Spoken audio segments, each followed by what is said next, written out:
अस्सलाम वालेकुम, welcome back to R L D studio official. आज हमारा टॉपिक है practical lab for contacting the site admin. Basically मैंने आपको काफ़ी ज़्यादा प्रपोजल दिखाए, आपको मैसेजेस दिखाए, लेकिन जब तक मैं आपको एक प्रैक्टिकल नहीं करके दिखाता तब तक आप हेजिटेट रहेंगे। आप प्रॉपर तरीके से उन्हें मैसेज नहीं कर सकेंगे, या आपको एक डर रहेगा कि मैं शायद मैसेज सही कर रहा हूँ या नहीं कर रहा हूँ। तो चलिए आपको दिखाता हूँ कि हम किस तरीके से प्रैक्टिकल लैब के तौर पे लोगों को प्रपोज़ल सेंड कर सकते हैं, अपना मेल सेंड कर सकते हैं। सबसे पहले जैसे कि मैंने आपको कहा कि हमने जाना है AOL.com। मैंने आज कोई भी टैब पहले ओपन नहीं किया हुआ ताकि आपको प्रॉपर तरीके से मैं बता सकूँ। बेसिकली जैसे जैसे हम डिफरेंट वेबसाइट्स पे जाते हैं तो हमें ना कुछ चीज़ें मुश्किल भी आती है, तो मैं उसका भी आपको बताऊंगा। जिस तरह फॉर एग्जांपल हम इसी के ऊपर आ रहे हैं तो हमें दिख नहीं रहा कि हम क्या लिख रहे हैं, तो हम क्या करते हैं कि एक तो इसको दबाते ही साथ ये नीचे चला गया, लेकिन अभी भी नहीं शो हो रहा, तो हम यहाँ से सेटिंग से इसे बॉटम हॉरिजेंटल कर लेंगे तो ये दोनों चीज़ें नीचे आ जाएंगी। तो हम यहाँ पे भी कर सकते हैं। प्लस फॉर एग्जांपल के तौर पे अब यहाँ पे हम वही अपना प्रपोज़ल सर्च करेंगे टर्म। अब इस टर्म के अंदर भी हमारी कंडीशंस है। फॉर एग्जांपल अगर हमें जनरल नीच साइट्स चाहिए तो हम न्यूज़, आमतौर पे जनरल नीच होती है तो हम news right for us search करेंगे। हमें टेक की चाहिए, हम टेक राइट फॉर अस करेंगे, take site write for us. या फिर अगर हमें हेल्थ की चाहिए या हमें ब्यूटी की चाहिए, हमें जिस टाइप की साइट्स चाहिए हम वो keywords plus right for us करेंगे। मैं आज जनरल के तौर पे चलता हूँ तो मैं कहता हूँ न्यूज़ साइट्स राइट फॉर अस। तो ये हमारे पास रिज़ल्ट ओपन होने शुरू हो गए हैं। अब हम इसको 1 2 हम क्या करेंगे, हम हर एक साइट को ओपन करी जाएंगे नेक्स्ट साइट के अंदर। देखिए मैंने पहले एक एक क्लिक किया, वो न्यू टैब में ओपन हो रहे हैं, लेकिन मैंने राइट क्लिक करके अगर मैं करता हूँ तो मुझे बार बार पहले टैब पे नहीं जाना पड़ेगा। ये छोटी छोटी सी बात होती हैं जिससे आप जो है ना अपने काम के अंदर मतलब कि अच्छी स्पीड ला सकते हैं, प्रिसाइजनेस ला सकते हैं। अब ये सारी साइट्स हैं, अब मैं इन सारी साइट्स को एनालाइज करूँगा। इसका DA64 है, 2.19 ट्रैफिक है, मतलब कि हम ये साइट करेंगे। ठीक है, नेक्स्ट हमने देखा 204 है, 52 है, ये हम कोशिश कर लेते हैं, आपके एग्जांपल के तौर पे ये करेंगे। प्लस इसकी 16K है, 81 DA है, 177K है, 71 है, NA और DA बहुत कम है। अब ये वाली जो वेबसाइट है हम ये कोशिश करेंगे कि ना करें आम तौर पे, लेकिन हम ये भी करेंगे क्योंकि ये भी बिजनेस लाइफस्टाइल वगैरह की है। प्लस ये है, ये भी ठीक है। अब ये देखिए इसकी ट्रैफिक बहुत ज़्यादा कम है, DA बहुत ज़्यादा है, तो हो सकता है कि ये जो है ना एक PBN साइट हो। PBN sites personal blog network ऐसे होता है कि उसके अंदर काफ़ी ज़्यादा बैक लिंक्स लगवा के फेक तरीके से इसका DA भर जाता है। तो अगर किसी वेबसाइट का बहुत ज़्यादा DA है लेकिन उसकी ट्रैफिक बहुत ज़्यादा कम है या नहीं है, तो आप हो सकता है कि जो है ना वो एक फेक तरीके से उसको किया हो, उसको रैंक किया हो। तो इसको भी हम चेक कर सकते हैं। हम किस तरीके से चेक करेंगे, चलिए आपको इसके अंदर बता ही देता हूँ साथ साथ। हम जाएंगे way back machine. Way back machine basically एक वेबसाइट है जो हमारी जितनी भी जो पास्ट के अंदर हमारी वेबसाइट थी जो रेगुलर चल रही हैं उसका डाटा इकट्ठा करते हैं। फॉर एग्जांपल एक वेबसाइट थी जो 2010 से बन के 2015 तक रही, उसके बाद बंद होगी। तो अगर आप चाहते हैं कि वो जो वेबसाइट है मैं उसे देखना चाहता हूँ जो 2010 से लेके 2015 में थी, तो क्या मैं उसको देख सकता हूँ? तो जी भी आप देख सकते हैं। अगर वो वे बैक मशीन ने उसकी हिस्ट्री को कैप्चर करके रखा हुआ है तो आप उसको देख सकते हैं। अब जिस तरह मैंने ये बिल्कुल वेबसाइट है, ये देखें 2021 के अंदर ये वेबसाइट बनी है। मैं आपको दोबारा शो करवा देता हूँ, ये वाली वेबसाइट है।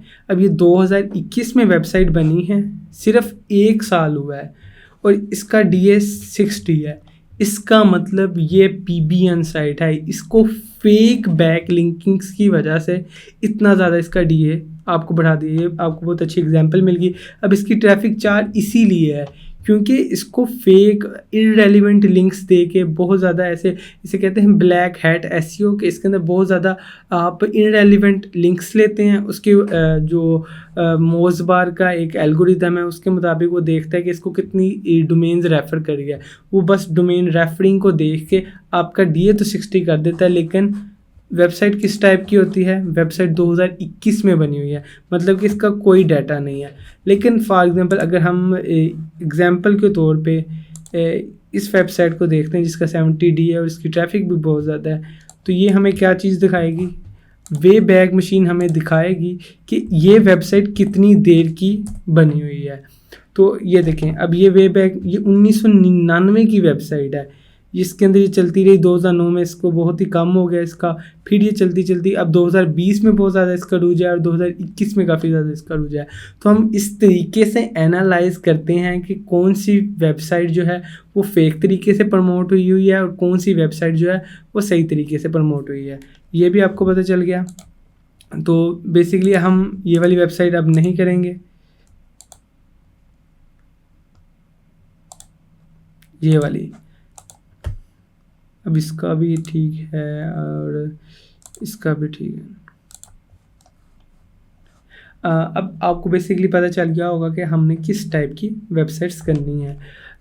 हमने ये सारी सिलेक्ट कर ली। अब आम तौर पे ऐसे होता है कि ये है न्यूज़ साइट्स, तो हमें तकरीबन सारी वेबसाइट्स ही वो मिल गई हैं जो हम उसको कांटेक्ट कर सकते हैं। लेकिन आम तौर पे अगर आप हेल्थ, बिजनेस इस कैटेगरी में जाते हैं, यहाँ पे न्यूज़ साइट्स की जगह अगर आप हेल्थ साइट लिखेंगे तो आपको मर के 2 पेजेस के अंदर कोई ऐसी 1 या 2 ही वेबसाइट्स मिलेगी जो थोड़ी जिसकी ट्रैफिक ज़्यादा हो, जिसका डीए ज़्यादा हो, नहीं तो इन वेबसाइट्स की बहुत ही कम ट्रैफिक वगैरह आती है। अब मैं आपको लाइव तरीके से इसको कॉन्टैक्ट करके दिखाता हूँ। अब बेसिकली एक तो ये तरीका है कि ये ईमेल्स है, प्लस हमारा जो टॉपिक्स है इसके अंदर हम देखेंगे कि is my proposal is being right, कि मेरा प्रपोज़ल वाकई में ही ठीक है कि नहीं। असल में ना हम थोड़ा सा हेजिटेट करते हैं कि यार मैं पहली बार मैसेज भेजने लगा हूँ, या मैं सही भेज रहा हूँ या नहीं भेज रहा। तो आपने हेजिटेट बिल्कुल नहीं होना। अगर आप गलत भी भेज देंगे तो 1% को जाएगा, आप दूसरी आईडी से उसको दोबारा मेल कर लें। अगर आप 3-4 गलत प्रपोजल भेज भी देते हैं या आपको लगता है आपने थोड़ा सा गलत कर दिया तो कोई इशू नहीं है, क्योंकि आपका बिल्कुल शुरू है, बहुत ज़्यादा एडवांस बैठे हुए हैं, बहुत ज़्यादा आप आईडीज़ है, आपने एक से गलत भेजा, आप अपनी दूसरी आईडी से दोबारा से कॉन्टैक्ट कर लें। लेकिन टेंशन बिल्कुल नहीं लेनी इसके अंदर। अब फॉर एग्जांपल के तौर पे मैंने इसको कॉपी किया, एडिटर और स्पॉट। आपको बता चुका हूँ मैं कि आपने किसको ज़्यादा प्रेफर करना है, एडिटर को।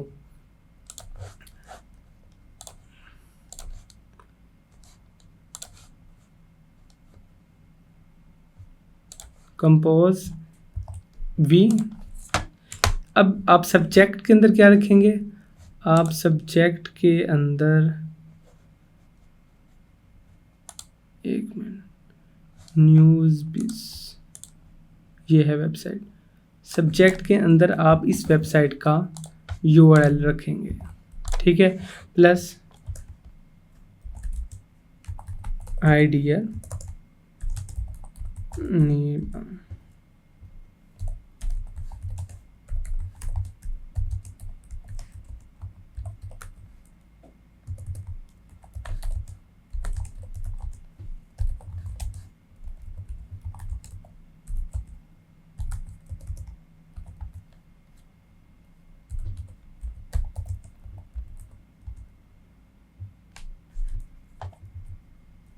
अब ये देखें, जैसे वेटिंग फॉर लिखा, साथ ही उन्होंने आगे आगे योर रिप्लाई, तो आप जैसे ही नेक्स्ट का कर्सर दबाएंगे तो वो खुद ब खुद ही से फिल कर देगा,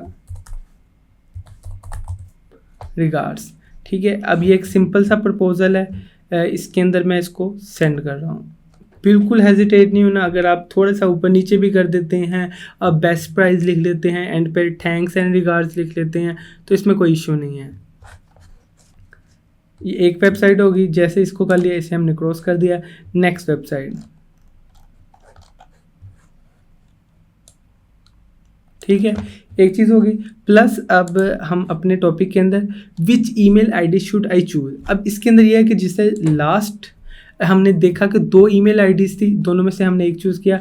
ऐसे होता है कि इसमें फॉर एग्जांपल ये एक आ रही है, कई वेबसाइट्स के अंदर ईमेल आईडीज़ 15-16 आ जाती है, कई वेबसाइट्स के अंदर ईमेल आईडी 5-6 आ जाती हैं। तो उसमें से आपने किसको चूज़ करना है? आपने कोशिश करनी है कि आपको एडिटर की ईमेल आईडी मिल जाए।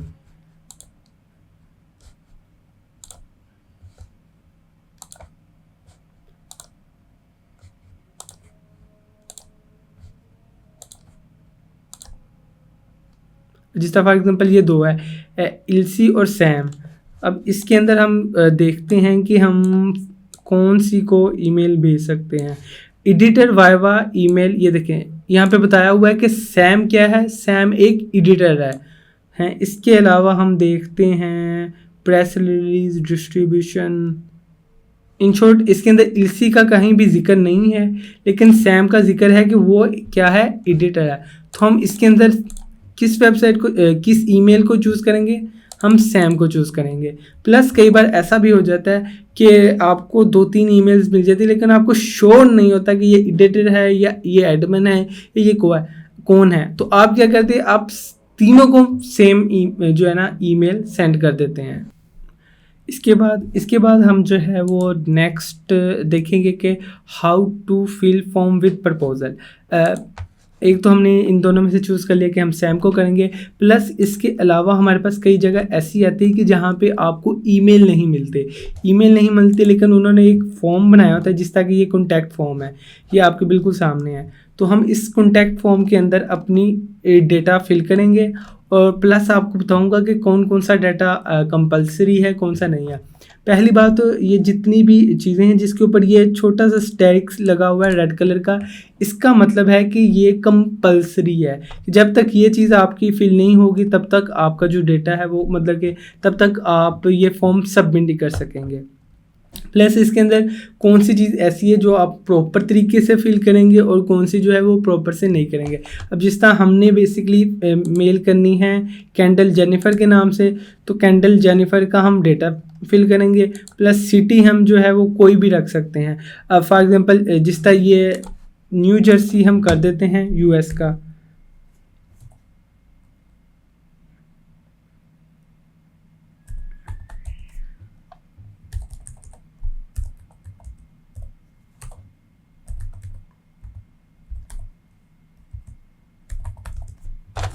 अच्छा, अब देखिए फ़ोन नंबर कंपलसरी नहीं है तो आप इसको छोड़ सकते हैं।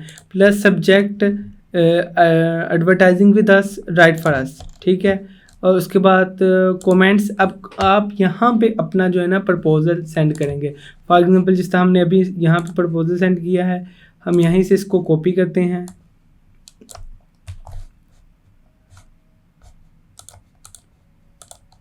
और यहाँ पे जाके अपना प्रपोजल रख देते हैं। लेकिन इसके अंदर ये है कि यहाँ पे हमें सब्जेक्ट के अंदर खुद नहीं लिखने दे रहा। प्लस कई बार ऐसे होता है कि सब्जेक्ट हमें लिखने देते हैं, लेकिन आपने जब फॉर्म फिल करना है ना तब आपने कोशिश करनी है कि इस वेबसाइट का नाम आपने साइट के आगे लिखना है, ठीक है। अपने प्रपोजल के अंदर जो है ना यहाँ पे साइड से आगे ज़रूर लिखना है। क्यों? क्योंकि आमतौर पे जो प्रपोज़ल हम सबमिट करते हैं एज अ फॉर्म के तौर पे, उसमें ऐसे होता है कि हमें जब रिप्लाई आता है हमें ये नहीं पता चलता कि ये किस पर्सन ने हमें रिप्लाई किया। कई बार तो ऐसे होता है कि हमें जो रिप्लाई आता है वो आता है admin@वेबसाइट का नाम, तब तो हमें पता चल जाता है कि इस वेबसाइट का था। लेकिन कई बार ऐसे होता है कि वो जो ईमेल आता है वो आता है हमें सिंपल जीमेल से, वो हमें कह देता है कि इतनी प्राइस। हम फिर सोच रहे होते हैं कि हमने को 15 लोगों को मेल किया था तो ये किस पर्सन ने हमें किया। तो अगर हम उससे पूछते हैं कि भाई आपकी वेबसाइट कौन सी है, तो वो कहता है अच्छा मतलब कि आपका काम ही ये है कि आप बहुत ज़्यादा लोगों को मैसेज करते हैं। तो इसलिए हमने वो प्रपोजल के अंदर ज़रूर मेंशन करना होता है ताकि जब वो रिप्लाई करे कि हम इस वर्ड के या इस मैसेज के अगेंस्ट आपको रिप्लाई करें तो उसमें हमें पता चल जाए कि हमने किस ईमेल वेबसाइट को जो है मेल की थी। अब फॉर एग्जांपल ये कर लिया, मैं इसे सबमिट करता हूँ तो ये एक सिंपल मैसेज इसे चला गया, ठीक है। ये भी ख़त्म हो गया। इसके अलावा हम अब इसको कॉन्टैक्ट करेंगे। ये देखें राइट फॉर अस, बल्कि ये पहले से ही इसका ईमेल आ रहा है। अब ये देखिए फॉर एग्जांपल ये एक प्रॉपर ईमेल नहीं लग रहा, तो हम कोशिश करेंगे कि अंदर इसका और ईमेल मिल जाए, लेकिन ये इसी का ईमेल है क्योंकि मुझे लगता है मैंने पहले भी इसको चेक किया हुआ है।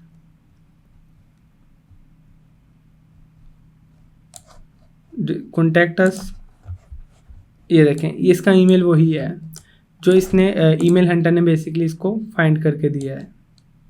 ठीक है, अब फॉर एग्जाम्पल हम इसे यहाँ पे जाते हैं, न्यू कंपोज,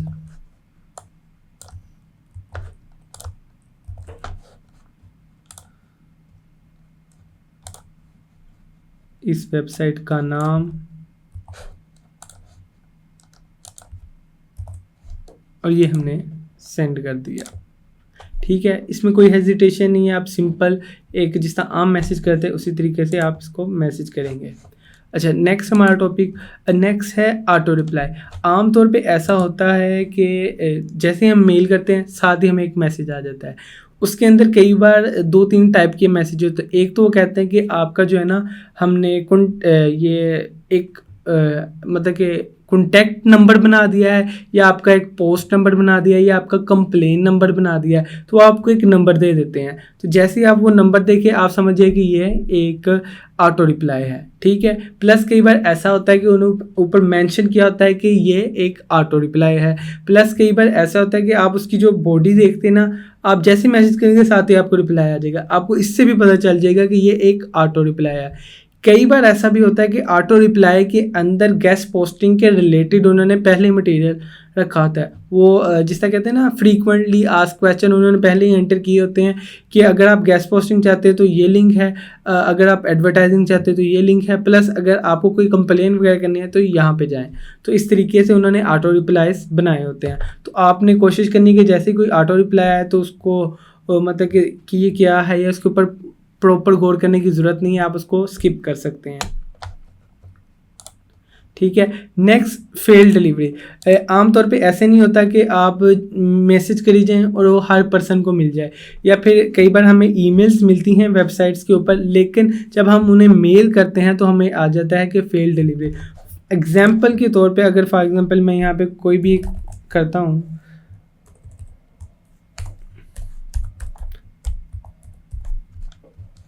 अब मैं इसे कहता हूँ टेस्ट प्लस टेस्ट। जैसे ही मैं इसे सेंड करूँगा यहाँ से हमारे तरफ से सेंड हो गया, लेकिन अभी मुझे क्या रिप्लाई में आएगा कि आपकी जो डिलीवरी है वो नॉट कंप्लीट है। क्यों नॉट कंप्लीट है? क्योंकि ऐसा कोई ईमेल एड्रेस एग्जिस्ट ही नहीं करता है। ये आ गया एड्रेस नॉट फाउंड। ये इस तरीके से आपको फ़ौरन रिप्लाई आ जाता है कि हम कहते हैं ये क्या हो गया। तो ये बिल्कुल कोई न्यू चीज़ नहीं है। आपने फॉर एग्जांपल कोशिश की होगी कि 3-4 ईमेल्स आई हैं, उसमें से आप एक ईमेल कैप्चर करते हैं, लेकिन उसे मैसेज करने के बाद ये आ जाता है, तो मतलब कि वो ईमेल एड्रेस वैलिड नहीं है। आप किसी और ईमेल एड्रेस के ऊपर ट्राई कर सकते हैं। ठीक है, प्लस कई बार ये है गूगल का, मतलब कि हमने जीमेल के ऊपर किया तो जीमेल का आया। कई बार ऐसा होता है कि हम जो रिप्लाई करते हैं वो आता है हमें माइक्रोसॉफ्ट 365 की तरफ से, तो वो कुछ ज़्यादा ही लंबा चौड़ा लिखा होता है। तो उसमें भी बेसिक मीन्स यही होता है कि आपका जो ईमेल एड्रेस है ना वो एग्जिस्ट नहीं करता, लेकिन वो होता है आउटलुक का, तो वो थोड़ा सा और डिटेल के अंदर बताते हैं। तो वो भी हमें थोड़ा सा, इसके अंदर तो हमें वो सिंपल सा इंटरफेस एड्रेस नॉट फाउंड, उसके अंदर थोड़ा सा ज़्यादा लंबा इंटरफेस होता है, लेकिन उसके अंदर भी यही लिखा होता है कि एड्रेस नॉट फाउंड। ठीक है, इसके बाद नोट रिस्पॉन्स। ये ज़रूरी बिल्कुल नहीं है कि आपने जितने लोगों को मैसेज किया उतने का रिप्लाई आएगा। हो सकता है आप 50 लोगों को मैसेज करें, उसमें से सिर्फ 40 का रिप्लाई आए, बकाया 10 का रिप्लाई ना आए। तो आपने बिल्कुल नहीं कि आप मैसेज करी जा रहे हैं और देख रहे हैं कि यार ये हमें रिप्लाई नहीं करे। प्लस ईमेल ट्रैकर जो है वो आमतौर पे आपको शो करवा देता है कि इसने ओपन किया है कि नहीं किया। तो बहुत बार ऐसे होगा कि आप मैसेज कर ही जाएंगे, आपको शो होगा कि इसने ओपन कर लिया, लेकिन वो आपको रिप्लाई नहीं करेंगे क्योंकि उनके रिलेटेड ये गेस्ट पोस्टिंग नहीं होती। तो वो बेहतर भी नहीं समझते कि वो आपको रिप्लाई करें, या फिर वो उनकी जो ये वाली उन्होंने कैटेगरी बनाई होती है वो सारी की सारी मेल्स स्पैम के अंदर जा रही होती है। तो आपने बिल्कुल हेजिटेट नहीं होना कि वो मुझे रिप्लाई क्यों नहीं करे, या कोई रीज़न तो नहीं है, या कोई मेरी ईमेल में मसला तो नहीं। लोग वैसे ही आपको रिप्लाई नहीं भी करेंगे, ठीक है। Next, no email ID found. कई बार ऐसा भी होगा कि आप किसी वेबसाइट में जाएंगे, आप उनके सोशल मीडिया प्लेटफॉर्म पे जाएंगे, आप उनकी फेसबुक पे जाएंगे, आप हर जगह पे घूम लेंगे, लेकिन आपको उसकी ईमेल आईडी नहीं मिलेगी। आमतौर पे ये कैसे कब होता है और कैसे होता है? ये ऐसे होता है कि कुछ लोगों ने ना, या कुछ कंपनीज़ ने डिफरेंट वेबसाइट्स बनाई होती है। फॉर एग्जांपल मेरी कंपनी है, अब मेरे पास खुद 3 वेबसाइट्स हैं, लेकिन हमने इन तीनों वेबसाइट्स के अंदर अलग-अलग लोगों को ऐड किया। लेकिन कई बार ऐसे होता है कि उनके पास बहुत ज़्यादा वेबसाइट है, जिस तरह कंपनी 50 वेबसाइट्स को ऑन कर दिया है। तो अब उनकी अलग-अलग से वो ईमेल नहीं बनाते, वो क्या करते हैं, वो बस एक ही पर्सन जो है वो, या एक ही जो टीम है वो उसको प्रॉपर सारी वेबसाइट्स को मैनेज करती है, उनके ऊपर आर्टिकल्स लगाती है, लेकिन हमें उनकी ईमेल नहीं मिलती। फिर वो ऐसा होता है कि एक मेन वेबसाइट के ऊपर उनकी ईमेल होती है, जब हम उन्हें मैसेज करते हैं तो हमें वो काफ़ी लंबी लिस्ट दे देते हैं कि ये सारी साइट्स हमारी हैं, आप इसमें से किसी भी वेबसाइट्स के ऊपर अगर आप आर्टिकल लगवाना चाहते हो तो हम लगा देंगे। अगर हम उन वेबसाइट्स के ऊपर जाके पर्सनली भी देखें तो तब भी हमें सेम ईमेल आईडी मिलती है, या फिर उन वेबसाइट्स के ऊपर ईमेल आईडी होती नहीं है, लेकिन उस ईमेल पे जब हम कांटेक्ट करते हैं तो वो हमें उस वेबसाइट के ऊपर ईमेल आर्टिकल लगा देते हैं। प्लस एडमिन साइड और क्लाइंट साइड। बेसिकली मैंने आपको न्यूज़ का टॉपिक शुरू किया है, अब मैं इसे क्रॉस करता हूँ। इसके अंदर सारी जो साइट्स आ रही हैं वो बेसिकली हमारी आ रही हैं एडमिन साइट्स।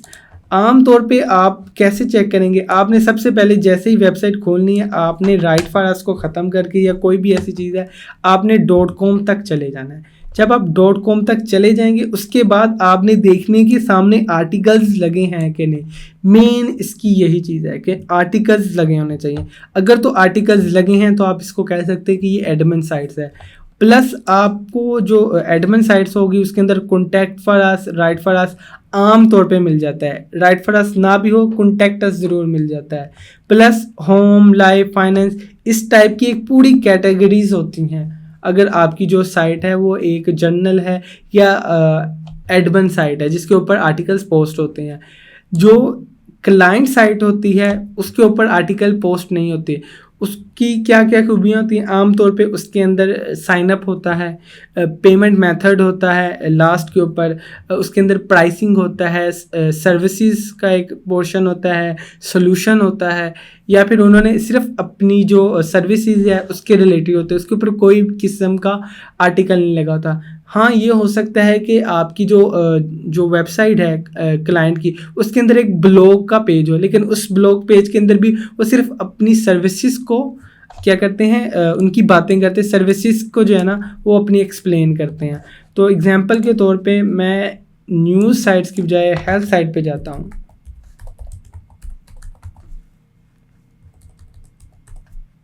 ताकि आपको पता चले कि बहुत ही कम जो है ना ट्रैफिक वगैरह मिलती है। अब न्यूज़ साइट के अंदर हमारे पास राउंड अबाउट हर वेबसाइट ही अच्छी मिल रही थी, लेकिन जब हम इन वेबसाइट के ऊपर जाएंगे तो हमें बहुत ही कम ऐसा मिलेगा देखने को कि इसकी वेबसाइट ज़्यादा हो या इसका डीए ज़्यादा हो।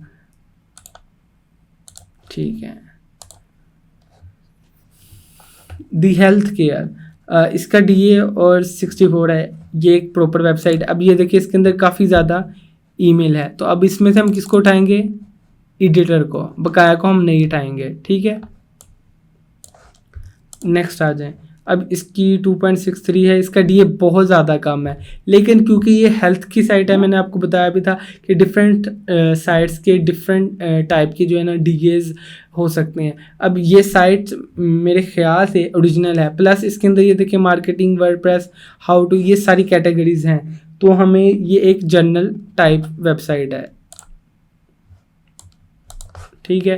नेक्स्ट वेबसाइट पे चले जाते हैं, 14 और 40 डीए।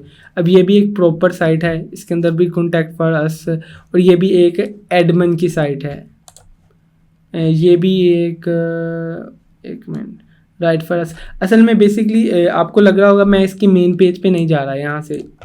बेसिकली जब हम देखते हैं ना अपनी कैटेगरीज, तो हमें उससे पता चल जाता है कि अब ये देखें सारी इसके ऊपर आर्टिकल लगे हुए हैं कि ये एडमिन की साइट ही है।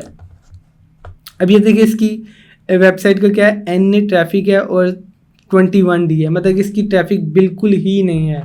तो ये हमें पता है, जैसे जैसे आप जाते जाएंगे आपको भी पता चलता जाएगा। अब ये भी वैसे एक एडमिन की ही साइट है, 58 और 2, ये देखें जितनी भी हमें, ये देखिए ये बेसिकली जर्नल साइट्स हैं।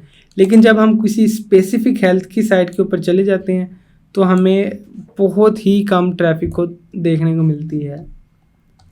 अच्छा, अब ये देखें, ये बेसिकली एक क्लाइंट की साइट है। क्लाइंट साइट कैसे है, ये क्या है, services, blogs, online consultant and blogger.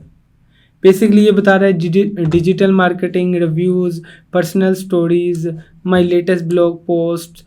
अब ये बेसिकली एक सर्विसेज प्रोवाइड कर रहा है अपनी, ये एक पर्सन है जो अपनी सर्विसेज प्रोवाइड कर रहा है। ये एक क्लाइंट साइड है। बेसिकली हम इस पर्सन को कांटेक्ट कर सकते हैं कि भाई मैं आपकी वेबसाइट को प्रमोट करूँगा, आपकी वेबसाइट को प्रमोट करूँगे, आपके बैक लिंक्स लगाऊंगा, आप मुझे पैसे पे करें। ये हमारे पास साइट्स हैं। तो बेसिकली हम इस तरीके से, ये हमारा क्लाइंट है, ये हमारा एडमिन है कि हम इसके अंदर कहेंगे कि आप क्यों हम एक आर्टिकल सबमिट करवाना चाहते हैं।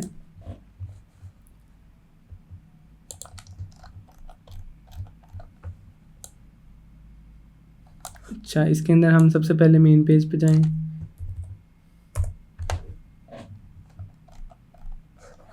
अच्छा, अब ये भी क्लाइंट है, ठीक है। इसके अंदर भी आपको एक प्रॉपर तरीके से पता चल रहा है, ठीक है। फिक्स हेल्थ, अब ये देखें जिस तरह ही 2 साइट्स गुजरी हैं उसके बाद डीए भी बहुत कम है, ट्रैफिक ना होने के बराबर है, एनए है, सीबीडी हेल्थ। तो आपको इससे पता चल जाएगा कि डिफरेंट कैटेगरीज की डिफरेंट खसूसियात होती है। बिजनेस साइट्स की भी बहुत कम ट्रैफिक और बहुत कम डीए वगैरह होता है। हेल्थ की जो ओरिजिनल साइट्स हैं उनकी भी बहुत कम ही होती हैं। तो ये आहिस्ता आहिस्ता, ये हमारी पुरानी वेबसाइट है जो हमने पहले खोली हुई है। तो इस तरीके से आप जो है ना देख सकते हैं। होप सो आपको ये वीडियो पसंद भी आएगी, प्लस आपको पता चल जाएगा कि ये हमारे पास जितने भी ये डिफरेंट के हमारा प्रपोजल किस टाइप का होना चाहिए, किस तरीके से ढूंढनी है, कौन सी ईमेल को पिक करना है, अगर डिलीवरी फेल हो जाए तब क्या होगा, अगर रिस्पॉन्स ना आए तब हमने क्या करना है। प्लस इसके अंदर एक ये भी है कि आप जो है वो ज़्यादा इन शॉर्ट एग्रेसिवली नहीं हम एडमिन को रिप्लाई करते। इसमें ये होता है कि हम एडमिन्स को फॉर एग्जांपल हम मैसेज कर रहे हैं, हम कम से कम कोशिश करेंगे कि हम 50 साइट्स को मैसेज कर लें। उसके बाद काफ़ी ज़्यादा मैसेज इकट्ठे हो जाएंगे, हम फिर उन सबको एक साथ ही रिप्लाई करेंगे। प्लस फिर हम अपना काम शुरू कर देंगे, फिर हम 10 मिनट के बाद जितने भी और रिप्लाईज आएंगे हम उनको मैसेज करेंगे। मतलब कि हम इतने एग्रेसिवली मैसेज नहीं करते कि आया साथ ही मैसेज कर दिया, आया साथ ही। ये अच्छी चीज़ है। आप शुरू के अंदर तो प्रॉपर कर सकते हैं, लेकिन जैसे जैसे आप आगे जाएंगे आपको खुद अंदाज़ा हो जाएगा कि हम इतने एग्रेसिवली कभी भी एडमिन्स को रिप्लाई नहीं कर सकते, क्योंकि एडमिन बहुत ज़्यादा होते हैं। हम एग्रेसिवली रिप्लाई किसके करते हैं, हम अपने क्लाइंट्स को एग्रेसिवली रिप्लाई करते हैं। तो होप सो आपको ये वीडियो पसंद आएगी। इंशाल्लाह मिलते हैं नेक्स्ट लेक्चर के अंदर एक ऐसे ही टॉपिक के साथ। मुझे इजाज़त दीजिए, अल्लाह हाफिज़।